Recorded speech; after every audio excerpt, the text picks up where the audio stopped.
Hi, my name is Sam Hu. I'm with the National Family Medicine Residency Program at the Wright Center. This is Dr. Will Dixon. He's going to be our model today. We're going to run through the shoulder ultrasound examination today. I have my butterfly probe here. The MSK preset is already there. So I'm going to start by looking at the long head of the biceps tendon first. I'm going to have the patient's hands palm up, just resting on his lap. And I'm going to identify the long head of the biceps in the middle of the screen. It looks like a hyperechoic structure in the middle, and I'm capturing it in short axis. To the left of the screen is the lesser tuberosity, and to the right of the screen is the greater tuberosity. I'm going to follow the long head of the biceps down until I see the pec major tendon coming across right there. And then I'm going to scan and slide back up, more proximal, and then I'm going to turn my probe 90 degrees to capture the long head of the biceps tendon and long axis here. From here, I'm going to identify the lesser tuberosity once again, and I'm going to ask Dr. Dixon to externally rotate and bring it back in and internally rotate. And so here you can assess the integrity of the subscapularis tendon. I'm going to have him hold it out in external rotation. I'm going to assess it in long axis and also turn 90 degrees to assess the subscapularis in short axis as well. And you'll see a typical 3 wagon wheel appearance of the muscle bundles of the subscapularis, and you can follow it to its attachment to the lesser tuberosity. From here, you can have the patient relax. And then you want to find the acromioclavicular joint, or the AC joint. So to the left of the screen is the distal end of the clavicle, and to the right of the screen is his acromion. And so in between is that joint space called the AC joint. From here, I'm going to slide lateral. I'm going to fall off the edge of the acromion here. I'm going to ask Dr. Dixon to abduct his shoulder and bring it back down. And so here, this is the subacromial impingement view. So you're assessing for any bursal thickening or any fluid accumulation within the bursa. Looks like his is sliding quite well. After this part, I'm going to have him go in the CRAS position. So he's going to reach into the far back pocket. My probe will be oriented in a near, almost a vertical position with the probe marker towards the ceiling.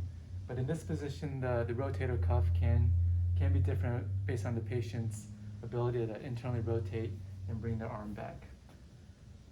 So I'm going to start here.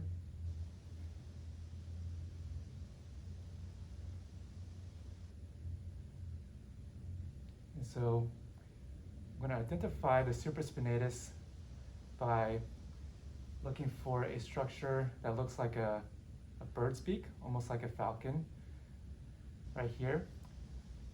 To the right of the screen is the attachment site of his supraspinatus. As I slide lateral, you'll notice that the footprint becomes, or the footprint of the greater tuberosity becomes a little flatter, and that's going to be your infraspinatus. As I slide more laterally, you'll see that the tendon becomes thinner, and that's going to be your teres minor. I'm going to slide back to the supraspinatus, and I'm going to turn my probe 90 degrees so I can assess his rotator cuff in short axis as well. And so here you can see the supraspinatus and then the infraspinatus on the middle facet of the humeral head, and then the teres minor on the posterior facet. So you just want to evaluate the rotator cuff in its entire long and short axis to evaluate for any tears either full thickness or partial thickness tears. And his rotator cuff looks quite good. So the next position is in the modified CRAS position.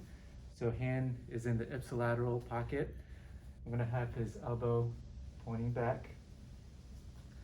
I'm gonna have my probe marker pointed towards the belly button.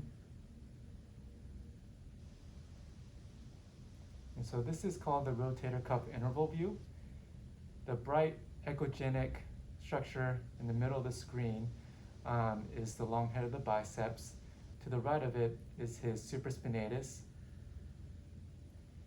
And then to the left of the long head of the biceps will be the subscap. So this is the rotator cuff interval view. Okay. From here, I'm going to evaluate the posterior glenohumeral joint. So I'm going to find the spine of the scapula. I'm going to go immediately inferior to it. I'm going to increase my depth just a tad here. So I'm going to evaluate the posterior glenohumeral joint.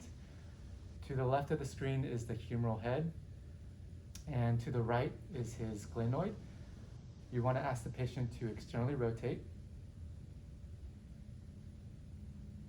internally rotate. And so you're assessing the joint space of the glenohumeral joint.